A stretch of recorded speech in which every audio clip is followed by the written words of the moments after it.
Welcome to my channel Raj news Hindi. Latest update के लिए like और सब्सक्राइब दोनों कर दीजिए। Thank you guys. कारगिल में हमारे सैकड़ों जांबाजों को शहीद करवाने और दुनिया भर में पाकिस्तान को रुसवा करने का फैसला फौज का नहीं था, चंद मफाद प्रस्त जर्नैलों का था। उन लोगों ने सिर्फ फौज के दारी को नहीं बल्कि मुल्क और कौम को एक ऐसी जगह जंग में झोंक दिया कोई फायदा हासिल हो ही नहीं सकता था। वो लम्हा मेरे लिए इंतहाई तकलीफ दे था जब मुझे ये पता चला कि हमारे बहादुर सिपाही ये दुहाई देते रहे कि उन दूर अफ्तादा चोटियों पर खुराक नहीं बज, लेकिन असला तो भिजवाएं। वो फौजी जिन्हें उस जंग के पीछे असल अजायम का पता ही नहीं था, जिन्हें मुल्क और कौम की सरबुलंदी के नाम पर मुहाज पर भेजा गया था, जानों के नजराने देते रहे, लेकिन मुल्क और कौम को क्या हासिल हुआ? कारगिल ऑपरेशन के पीछे वही किरदार थे जिन्होंने अपने उन घिनौने जराइम पर पर्दा डालने और सजाओं से बचने के लिए 12 अक्टूबर 1999 को बगावत की और मार्शल लॉ नाफिज किया। ये परवेज मुशर्रफ और उसके चंद साथी थे जिन्होंने फौज के इदारे को अपने मजमूम मकासद के लिए इस्तेमाल किया, बल्कि बदनाम किया। इन्हीं लोगों ने बलूचिस्तान और सिंध में हमारे फिजाई अड्डे गैरों के हाथों में गिरवी रखे। आप जानते हैं, जहां से ड्रोन उड़ते थे। इन्हीं लोगों ने 12 मई कराची और लाल मस्जिद इस्लामाबाद जैसे कत्लेआम करवाए। हमारे गैरतमंद बलोच भाइयों और बहनों की महरूमियों के जिम्मेदार भी यही लोग हैं। आज तमाम सवालों के जवाब फौज को नहीं, जनरल कमर जावेद बाजवा को देने हैं, जनरल फैज हमीद को देने हैं।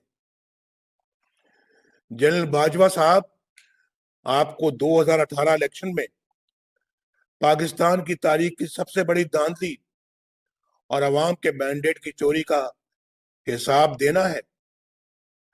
जनरल बाजवा साहब, आपको अरकान पार्लियामेंट की हॉर्स ट्रेडिंग का हिसाब देना है।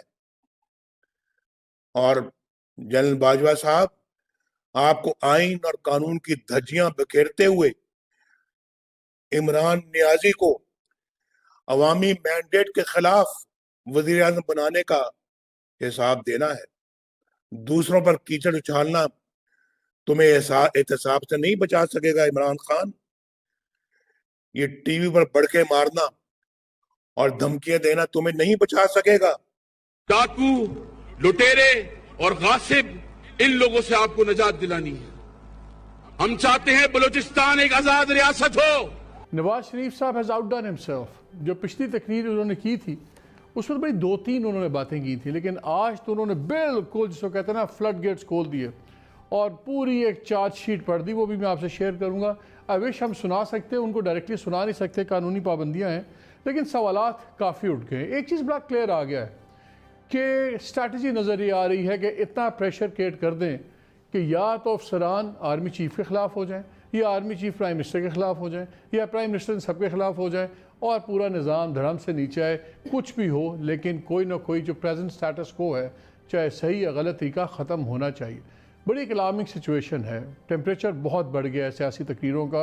और आज जब नवाज़ साहब ने तकरीर दी तो वेरी इंटरेस्टिंगली उन्होंने फ़ौज के जवानों और अफसरों को मुखातिब किया, फिर उन्होंने ब्यूरोक्रेसी को मुखातिब किया। और मुझे वो याद आ गया दिन जब इमरान खान ख़ुद कंटेनर के ऊपर खड़े होकर सिविल नाफरमानी का ऐलान कर रहे थे और वो जला रहे थे बिल, और कहते हैं ना वो गोज़ अराउंड कम्स अराउंड। शायद उन्हीं की किताब से एक लीफ लिया उन्होंने। लेकिन ये जो एक नया रविश चल पड़ी है और under such trying circumstances, security issues भी हैं, सब कुछ है, फ़ौज के साथ direct and by naming and shaming जिसको अंग्रेज़ी में कहते हैं, یہ چیز کہاں جا کے رکے گی؟ نواز شریف صاحب کی اسٹریٹجی کی ڈسپریشن سمجھ آتی ہے، ان کی تو کمر دیوار کے ساتھ لگی ہوئی ہے، لیکن کیا گورنمنٹ اس کو صحیح طریقے سے ہینڈل کر رہی ہے؟ نہیں کر رہی. کہاں پہ جا کے بات رکیں گی؟ ریڈ لائنز روز کراس ہو رہی ہیں. آج بلوچستان میں ایک انسگنیفیکنٹ اویس نورانی صاحب ایک بڑے باپ کے بیٹے ہیں، انہوں نے بھی کھڑے ہو کے آزاد بلوچستان کا نعرہ لگا دیا. اگرچہ وہ ایکسپلینیشن میں آپ کو بھی بتاتا ہوں آئے گی کہ وہ اس زاویے سے بات کر رہے تھے کہ لوگوں کو رائے کی آزادی نہیں ہے، وہ نہیں ہے، but words we have to be very careful. خیر بہت سی باتیں ہیں. آج نواز شریف صاحب نے مجھے یاد ہے لاسٹ اسپیچ جب کی تھی تو اس میں 2-3 باتیں کی. آبویسلی تسلی نہیں ہوئی ابھی. آج it was a very well crafted. آج انہوں نے کہا تمام سوالوں کے جواب فوج کو نہیں، جنرل قمر جاوید باجوہ کو دینے ہیں، جنرل فیض حمید کو دینے ہیں. باجوہ صاحب آپ کو 2018 کے الیکشن میں تاریخ میں سب سے بڑی دھاندلی اور وہاں کے مینڈیٹ کی چوری کا حساب دینا ہے. آپ کو کالے پارلیمنٹ کی ہارس ٹریڈنگ کا حساب دینا ہے. آپ کو قائن اور قانون کی دھجیاں بکھیرتے ہوئے عمران نیازی کو عوامی مینڈیٹ کے خلاف وزیر اعظم بنانے کا حساب دینا ہے. And then on and on and on. پھر بڑا سیریس چارج انہوں نے لگایا DGI کے اوپر. انہوں نے کہا جنرل صاحب آپ کو جواب دینا ہے کہ آپ نے ایک حاضر سروس جج کے گھر جا کر آئین و قانون کے خلاف فیصلہ کرنے کے لیے کیوں دباؤ ڈالا. پر مجھے یہ بتاؤ آپ 2-3 باتیں. یہ ایک پولیٹیکل پارٹی کا دوسری پولیٹیکل پارٹی پہ اٹیک نہیں ہے. یہ 3 ٹائم فارمر پرائم منسٹر ہیں جو sitting army chief, sitting DGI اور انسٹیٹیوشن کو ڈائریکٹلی کلابر کر رہے ہیں اور چیزوں میں.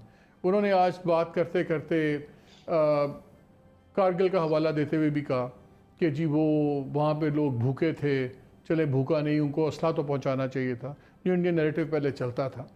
اور میں کہیں جیسے میں جنرل اعجاز امان کو کہیں سن رہا تھا تو انہوں نے کوٹ کیا کہ جی نسیم زہرا کی بک سے کوٹ کیا کہ اس میں نسیم نے لکھا ہوا ہے کہ انہوں نے ہی جب فائٹ چل رہی تھی کارگل کی تو انہوں نے برجیش مشرا کو پیغام بھیجا تھا پرائم منسٹر کے لیے کہ میں I'll take my errant officers to task.